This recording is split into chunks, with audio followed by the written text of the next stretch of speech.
ఇస్తుండు 4000 ఇస్తాను వస్తుంది మా ఆయనకు వస్తుంది 2000 ఏది పండుగ లేదు దండుగ లేదు ఏది లేదు ఏమి ఇచ్చిండు మాకు ఏమి మాకు ఇల్లు కూడా ఇవ్వలేదు నేను కిరాయి ఇంట్లో ఉన్నా నా కొడుకులు నేను కిరాయి ఇంట్లో ఉన్నాం ఏమి ఇవ్వలేదు ఫ్రీ బస్ ఇచ్చిండు రోజు పోతానా ఫ్రీ బస్ ఇచ్చిండు రోజు పోతానా ఫ్రీ బస్సు తొక్కిసలాట అవుతుంది అందులో ఏడుంది మంచిగా అయ్యా తొక్కిసలాట అవుతుంది మెట్ల మీద కూర్చుంటుర్రు నాకు 4000 పింఛను కావాలి నాకు ఇల్లు కావాలి నాకు ఇల్లు కూడా ఇవ్వలేదు నా కొడుకులు ఏది మాకు ఇయ్యనే ఇవ్వలేదు మేము ఇక్కడనే వనస్త్రపురాలు ఉంటాం నా కొడుకులు కిరాయికే ఊరు నేను కిరాయికే ఉన్నా మా ఆయన పెద్ద మనిషి ఆయనకు చేత కాదు ఆ పింఛన్ మీదనన్నా బతుకుదామంటే ఆ 2000 పింఛన్ ఇస్తుండు 4000 ఇస్తలేడు ఇంకా రాలే ఉంది 2 ఎకరాలు ఉంది నాట్ బ్యాడ్ నడుస్తున్నారు ఇంకా కొన్ని చేయాలి ఇంకా ఇప్పుడు రైతు భరోసా ఉన్నది ఇంకా అది చేయాలి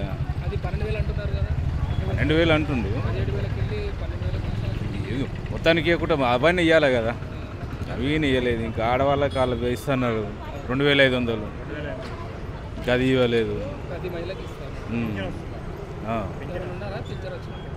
మా ఇంట్లో మా నాన్నకు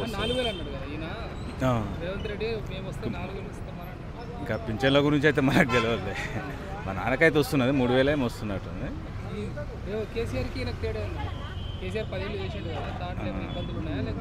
అందులో కొన్ని ఇక వాళ్ళు చేసిన దానికి వాళ్ళే అనుభవించుకోరు వాళ్ళ దాంట్లో ఇబ్బందులు అంటే జనాలకి ఏమి ఇబ్బంది పెట్టలేదు పెట్టేటోళ్ళని పెట్టిండు అంతే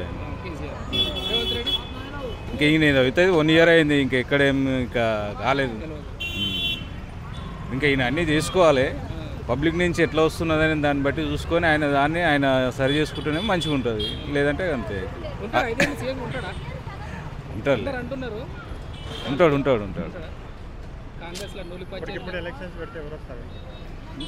ఇప్పటికంటే ఇక టఫే ఉంటుంది ఇప్పుడు 90% అయితే కాంగ్రెస్కి ఉంటుంది ఇప్పుడు రూలింగ్లో ఉన్న వాళ్ళది ఉంటుంది ఇప్పుడు ఆయన ఇంకేం చూడలేరు కదా పబ్లిక్ గిన ఇప్పుడు ఆయన చేస్తానే ఇంకా చేయలేదు అందు గురించి అని కొద్దిగా పబ్లిక్లో కొద్దిగా వచ్చేసింది కాదు మొత్తం రాకుండా ఆయన చూసుకుంటే ఆయన వస్తాడు లేదంటే ఇంకా టఫ్ ఉంటుంది టఫ్ అయి ఉంటుంది కదా కేసీఆర్ అనేది ఎందుకు మధ్యాహ్నం బీజేపీకి ఉంటుంది కదా ఆ టైం వరకు అలా వాళ్ళు కలవచ్చు వీళ్ళు కలవచ్చు ఎట్లా అవుతుంది కదా ఇక్కడికి వచ్చాం తీస్తారు అక్కడ ఏమోనమ్మా తీస్తారు వాళ్ళు కట్టుకున్నాను తీస్తారు రోడ్డు కట్టుకున్నాను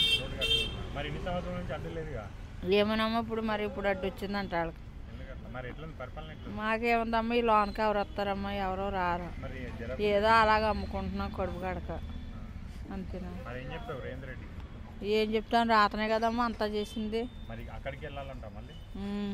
అక్కడ ఎత్తే అక్కడ ఉంటాము మరి కొంత ఏదో చోటు ఎత్తే మాకు తలదాచుకున్నాను ఇక్కడ ఏమి లోన్కి ఎవరో వస్తలేదు ఏముందమ్మా మామూలుగానే ఏమున్నది అక్కడ బాగుండేదమ్మా మొత్తం అప్పుడు బాగుండేది ఇప్పుడు ఏమీ లేదు పరిపాలన అతను ఉన్నప్పుడు బాగానే ఉండేది అందరికీ కూడా మంచిగానే ఉండేదమ్మా వాళ్ళకే కాదు మాకే కాదు అందరికీ కూడా ఒకలాగే మంచిగా ఉండేది మాకు ఏమో ఎంత ఏం చేయరో కూడా అర్థం తెలలేదమ్మా అసలు తెలియదు మాకు అక్కడే కొంచెం ఆగేస్తే బాగుంటుందమ్మా రైతు బజార్ తీసినాక మొత్తం ఆగమైనా ఉన్నా ఈ గల్లీలోకి వచ్చినాం ఈ గల్లీలోకి వచ్చినా కూడా ఏంటంటే ట్రాఫిక్ ఇష్యూ కింద పెద్ద కొంచెం ఇష్యూ చేస్తారు అక్కడ ఉన్నంత గిరాకులు అయితే ఇక్కడ లేవు అయితే అక్కడ ఎందుకు తీపిచ్చారు అన్నది తెలియదు ట్రాఫిక్ అవుతుంది అంటారు అక్కడ ఒక సినిమా థియేటర్ ఉంది వైన్ షాప్ ఉంది పెట్రోల్ బంక్ ఉంది వాళ్ళు ఇప్పుడు సినిమా థియేటర్లో ఏం చేస్తారు పార్కింగ్ ఉందని లోపల ప్లేస్లో బయటకు వచ్చి ఇక్కడ 2 వీలర్ పార్కింగ్ కానీ 4 వీలర్ పార్కింగ్ కానీ ఇక్కడే చేస్తారు వైన్స్కి వెళ్ళేటోళ్ళు ఏం చేస్తారు ఇక్కడే పార్కింగ్ చేసి అక్కడ పోతారు అంటే గరీబోళ్ళ పొట్ట మీద తీసేసి షాపులు తీసి 2 వీలర్కి 4 వీలర్కి పార్కింగ్ అని పెట్టారు కానీ అది దానివల్ల ఏం ఉపయోగం లేదు మాసం గరీబోళ్ళకి ఇస్తే మేము ఏదైనా రూపాయి దందా చేసుకొని కన్నా దేనికన్నా మాకు ఉపయోగపడుతుంది అంతే తప్ప అన్న ఆ విధంగా మాట్లాడుకుంటే ఇప్పుడు హైదరాబాద్ ఇప్పుడు సిటీలో పోతే ఇప్పుడు ఉస్మాన్గంజ్ కానీ బేగంబార్ కానీ ఏ పూల మార్కెట్లో పోతే ఇది ఇంకా 40 ఫీట్ రోడ్, ఇది అది 100 ఫీట్స్ రోడ్డు. అక్కడ మేము మార్కెట్లో పోతే 30 ఫీట్ రోడ్డే. 30 ఫీట్ రోడ్లో మనిషి నిలబడడానికి కూడా జాగా ఉంటుంది. మరి అంతా సిటీలో ఉన్న వాళ్ళు మరి ఇంకెంత కొట్లాడాలి? ఇది కాలనీలోనే ఇట్లా అంటే విషయం కాదు. కాలనీ వాళ్ళు చేసిన కంప్లైంట్ అయితే కరెక్టే, కానీ మరి అంత పెద్దగా చేయమని లోపలికి సరి చేసుకుని పెట్టుకోమన్నారు చెప్పారు. అంతేగాని దాన్ని తీసేయండి అన్న విషయం అయితే వాళ్ళు కాలనీ వాళ్ళు అడిగినాం. మేము ట్రాఫిక్ జామ్ అవుతుంది లోపల పెట్టుకోమని చెప్పారు.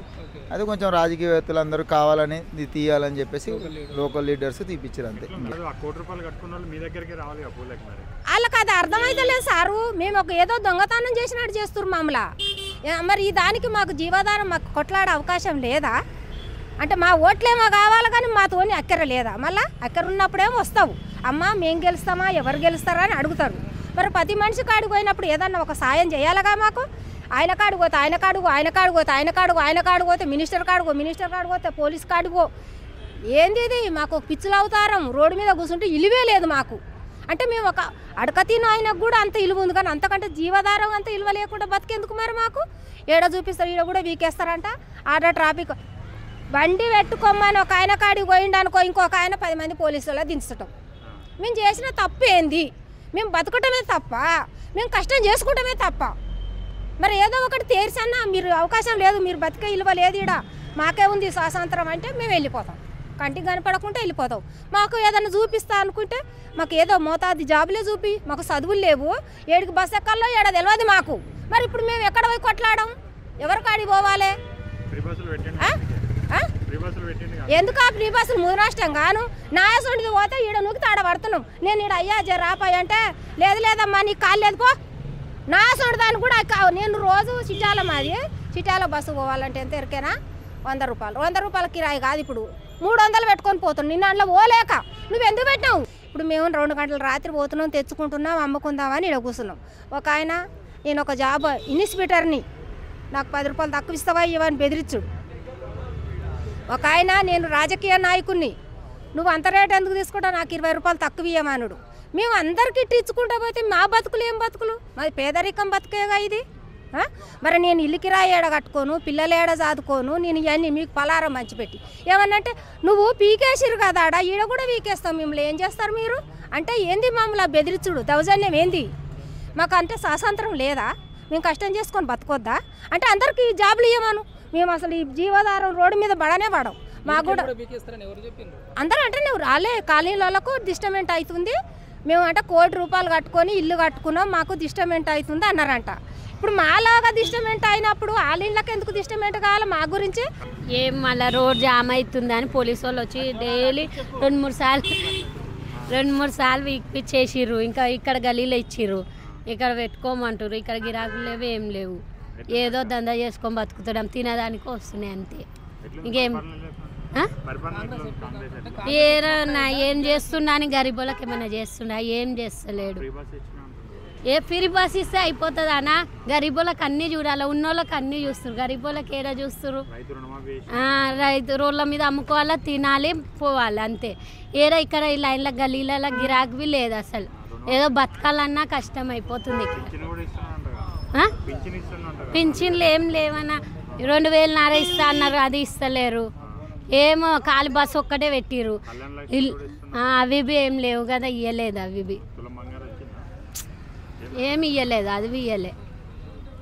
ఏదో ఏమి ఇస్తలేడు, పేరుకే చెప్తుర్రు. పాప పుట్టింది, పాపకి ఇస్తా అన్నారు, పాపకి రూపాయి ఇయ్యలేదు. ఏవి వస్తలేవు, గవర్నమెంట్ రూపాయి తిన్నారు.